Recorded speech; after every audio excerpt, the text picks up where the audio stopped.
नमस्कार बंधुकण। एही सरस्वती पूजा दिन मयूर पुच्छर एही विशेष उपाय आपण माने निश्चय पालन करंतु, कारण एहा द्वारा आपणकर समस्त मनस्कामना निश्चय पूर्ण होई पारिबो। माघ मासर शुक्ल पक्ष पंचमी तिथि को श्री पंचमी, बसंत पंचमी एवं सरस्वती पूजा भावरे जना जाय थाए। एही दिनटी माँ विद्यादात्री सरस्वतींकर पूजा भावरे आमे पालन करिथाउ। एही दिनठारु ऋतुमानंकर राजा बसंत ऋतुर आगमन होइथाए एवं एही थर सरस्वती पूजाटी सिद्धि जोगरे पड़ुछि। सकाळ ठारु आरंभ करी संध्या पर्यंत एही दिन सिद्धि जोग रहिबो। एही दिनरे सृष्टि हेउथिबा एही विशेष जोग जोगु एही थरर बसंत पंचमी अर्थात सरस्वती पूजाटी अत्यंत विशेष अटे। जहा फलरे एही सरस्वती पूजारे आपण जेउ भी पूजा उपासना एवं उपाय को पालन करिवे ताहा अति शीघ्र आपनको फल प्रदान करिबो। माँ सरस्वतींकर कृपा प्राप्त करिबा पई एही दिनटी को अत्यंत विशेष बोली माना जाय थाए। आपण माने जानती एही बसंत पंचमी अर्थात श्री पंचमी दिन ठारु जेकोसी भी शुभ कार्य किंबा नूतन कार्य आपण माने आरंभ करि पारिबे। एही दिन आपण विवाह, व्रत घर, गृह प्रवेश किंबा कोनोसी भी नूतन कार्यर आरंभ करि पारिबे एवं एही दिन करबाकू जाउथिबा जेकोसी शुभ कार्य पई आपणଙ୍କୁ पंचांगर कोनोसी आवश्यकता पड़ी न थाए। आपण माने जानती मयूर पंख को आमर धर्म एवं शास्त्र रे अत्यंत पवित्र बोली माना जाइछि। एही मयूर पंखटी भगवान श्रीकृष्णଙ୍କର अत्यंत प्रिय अटे। एही मयूर पंखटी देखिबाकू जेते अधिक सुंदर एवं आकर्षणीय होइथाय तार शक्ति मध्य ताठारु अधिक होइथाय। ता मध्यरे एपरि चमत्कारी शक्ति रहिछि जहा समस्तंको जणा नाही। एही मयूर पुच्छटी रे देवी देवता एवं नवग्रहंकर वास होइथाए। एही मयूर पुच्छरे दुर्भाग्य को दूर करिवार एक अद्भुत शक्ति रहिथाए। एही श्री पंचमी दिन मयूर पुच्छर विशेषता एथिपाई अधिक रहिछि कारण प्रभु श्रीकृष्ण एही बसंत पंचमी दिन ही माँ सरस्वतींकर पूजा प्रथमे आरंभ करिथिले एवं सेबेठारु ही एही श्री पंचमी अर्थात बसंत पंचमीर पर्व मनाइबार आमे समस्ते पालन करुछे। सेही दिन ठारु ही एही दिनटी को माँ सरस्वतींकर पूजा पाई एक विशेष दिन बोली माना जाइछि।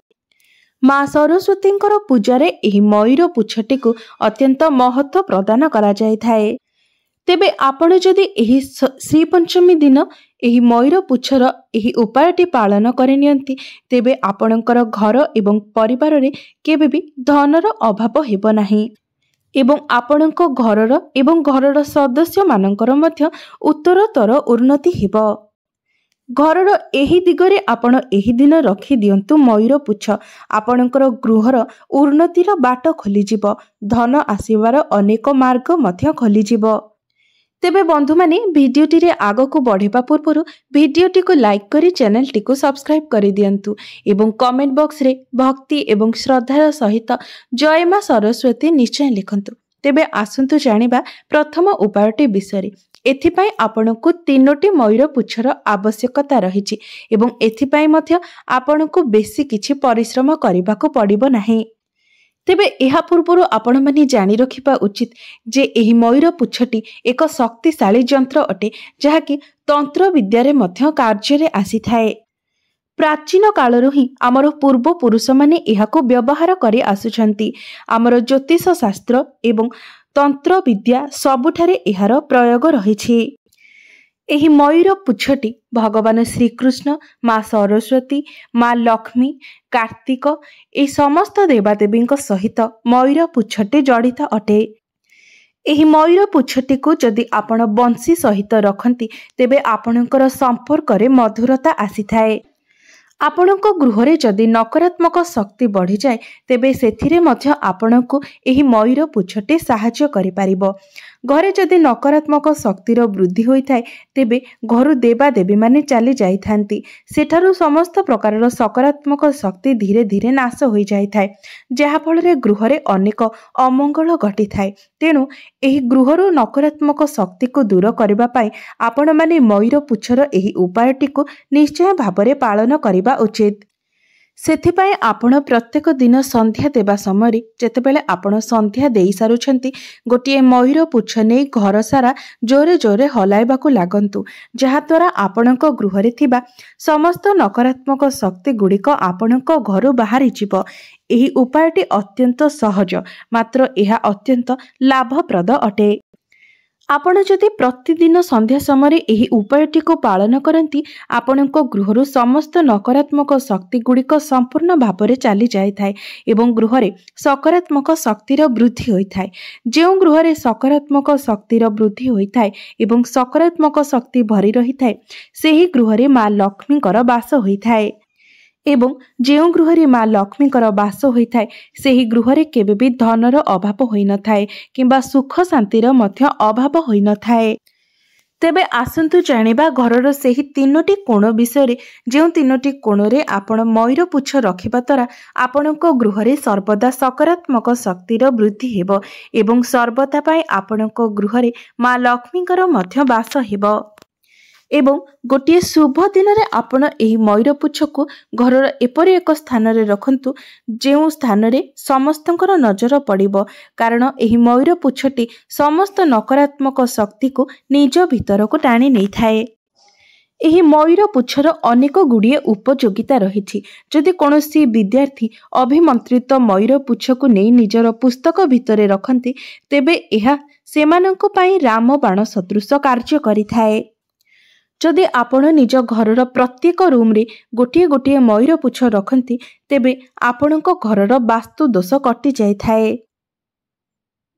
ଯଦି ଆପଣଙ୍କ କୁଣ୍ଡଳୀରେ ରାହୁ କେତୁ କିମ୍ବା କାଳ ସର୍ପର ଯୋଗ ରହିଛି, ତେବେ ଆପଣ ନିଜ ପାଖରେ ସର୍ବଦା ଗୋଟିଏ ମୟୂର ପଙ୍ଖକୁ ରଖନ୍ତୁ। ଏହା ରଖିବା ଦ୍ୱାରା ଆପଣଙ୍କର ଏକ ବହୁତ ବଡ଼ ଲାଭ ହୋଇଥାଏ।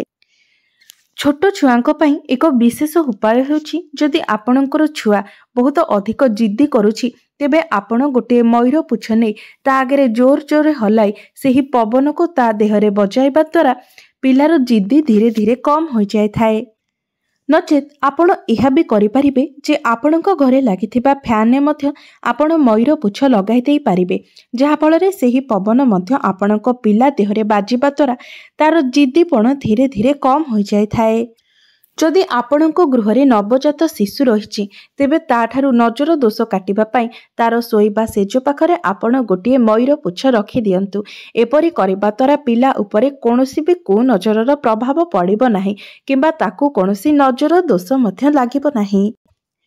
ଯଦି ଆପଣଙ୍କ ଗୃହରେ ରୋଜଗାର କମ୍ ହେଉଛି, ରୋଜଗାର ହେଲେ ମଧ୍ୟ ତାହା କୌଣସି ନା କୌଣସି ବାଟରେ ଖର୍ଚ୍ଚ ହୋଇଯାଉଛି ଏବଂ ଆପଣ ସେହି ଧନକୁ ସଞ୍ଚୟ କରିବାକୁ ସମର୍ଥ ହୋଇପାରୁନାହାନ୍ତି, ତେବେ ଏହି ସବୁ ସମସ୍ୟାର ସମାଧାନ କରିବା ପାଇଁ ଆପଣ ନିଜ ଗୃହର ଦକ୍ଷିଣ ପୂର୍ବ କୋଣରେ ମୟୂର ପଙ୍ଖ ରଖିବା ଦ୍ୱାରା ଆପଣଙ୍କର ଏହି ସବୁ ସମସ୍ୟା ଗୁଡ଼ିକ ଦୂର ହୋଇଯାଇଥାଏ। ଏପରି ମାନାଯାଇଥାଏ ଯେ ଯେଉଁ ଘରେ ମୟୂର ପୁଚ୍ଛ ରହିଥାଏ, ସେହି ଘରକୁ ସାପ ପ୍ରବେଶ କରିପାରିନଥାଏ। ତେବେ ଆପଣଙ୍କ ଘର ପାଖରେ ଯଦି ସାପମାନଙ୍କର ଡେରା ରହିଥାଏ ଏବଂ ଆପଣଙ୍କ ଘରକୁ ସାପ ପଶିବାର ଭୟ ରହିଥାଏ, ତେବେ ଆପଣ ନିଜ ଘରର ସାମ୍ନାରେ ମୟୂର ପୁଚ୍ଛ ଲଗାଇ ଦିଅନ୍ତୁ। ଏପରି କରିବା ଦ୍ୱାରା ମଧ୍ୟ ଆପଣଙ୍କ ଗୃହକୁ ସାପ ପ୍ରବେଶ କରିପାରିନଥାଏ। ଯଦି ଆପଣ ନିଜର ଧନ ରଖୁଥିବା ସ୍ଥାନରେ ଗୋଟିଏ ମୟୂର ପୁଚ୍ଛ ରଖନ୍ତି, ତେବେ ଆପଣଙ୍କର ଧନ ବୃଦ୍ଧି ହେବା ସହିତ ବଦଖର୍ଚ୍ଚ ମଧ୍ୟ ଧୀରେ ଧୀରେ କମ୍ ହୋଇଯାଇଥାଏ, ଯାହାଫଳରେ ଆପଣଙ୍କର ସଞ୍ଚିତ ଅର୍ଥ ବୃଦ୍ଧି ହୋଇଥାଏ। ଦ୍ୱିତୀୟରେ, ଆପଣ ନିଜର ଠାକୁର ଘରେ ଏକ ମୟୂର ପୁଚ୍ଛ ରଖନ୍ତୁ ଏବଂ ଠାକୁରକୁ ପୂଜା କଲା ଭଳି ଆପଣ ଏହି ମୟୂର ପୁଚ୍ଛକୁ ମଧ୍ୟ ପୂଜା କରନ୍ତୁ। ଏପରି କରିବା ଦ୍ୱାରା ଆପଣଙ୍କର ଭାଗ୍ୟୋଦୟ ହୋଇଥାଏ ଏବଂ ଆପଣଙ୍କର ଭାଗ୍ୟରେ ସୁଧାର ଆସିଥାଏ ଏବଂ ଗୃହକୁ ଧନ ଆଗମନର ନୂତନ ରାସ୍ତା ମଧ୍ୟ ଆପଣଙ୍କ ପାଇଁ ଖୋଲିଯିବ। ତୃତୀୟରେ, ଆପଣ ନିଜର ଖଟ ତଳେ ଏକ ମୟୂର ପୁଚ୍ଛ ରଖନ୍ତୁ, ଯାହାଦ୍ୱାରା ଆପଣ ଯେତେବେଳେ ଶୋଉଛନ୍ତି ସେତେବେଳେ ଆପଣଙ୍କ ମଧ୍ୟକୁ କୌଣସି ନକାରାତ୍ମକ ଚିନ୍ତାଧାରା କିମ୍ବା ନକାରାତ୍ମକ ଶକ୍ତି ଆପଣଙ୍କ ପାଖକୁ ଆସିବ ନାହିଁ ଏବଂ ଆପଣଙ୍କ ମଧ୍ୟରେ ସକାରାତ୍ମକ ଚିନ୍ତାଧାରାର ମଧ୍ୟ ବୃଦ୍ଧି ପାଇବ। ଏହାଦ୍ୱାରା ଆପଣଙ୍କୁ ସଫଳତା ମଧ୍ୟ ପ୍ରାପ୍ତ ହେବ। ଏହା ବ୍ୟତୀତ ଆପଣ ନିଜର ମୁଖ୍ୟ ଦ୍ୱାର ସମ୍ମୁଖରେ ଗଣେଶଙ୍କର ଫଟୋ, ଯାହାକି ଗଣେଶଙ୍କର ମୁହଁ ଯେପରି ଆପଣଙ୍କ ଘର ଭିତର ଆଡ଼କୁ ରହୁଥିବ ଏବଂ ପିଠି ପାଖଟି ବାହାର ଆଡ଼କୁ ରହୁଥିବ, ସେହିପରି ଭାବରେ ଲଗାଇ ସେଠାରେ 3ଟି ମୟୂର ପୁଚ୍ଛ ଲଗାନ୍ତୁ। ଏପରି କରିବା ଦ୍ୱାରା ଆପଣଙ୍କର ଘରର ସମସ୍ତ ବାସ୍ତୁ ଦୋଷ ଗୁଡ଼ିକର ନାଶ ହୋଇଥାଏ ଏବଂ ଆପଣଙ୍କ ଘର ଉପରେ କୌଣସି କୁନଜର ମଧ୍ୟ ପଡ଼ିନଥାଏ। ତେବେ ବନ୍ଧୁମାନେ, ଏହା ଥିଲା ମୟୂର ପୁଚ୍ଛକୁ ନେଇ କିଛି ବିଶେଷ ଉପାୟ ବିଷୟରେ।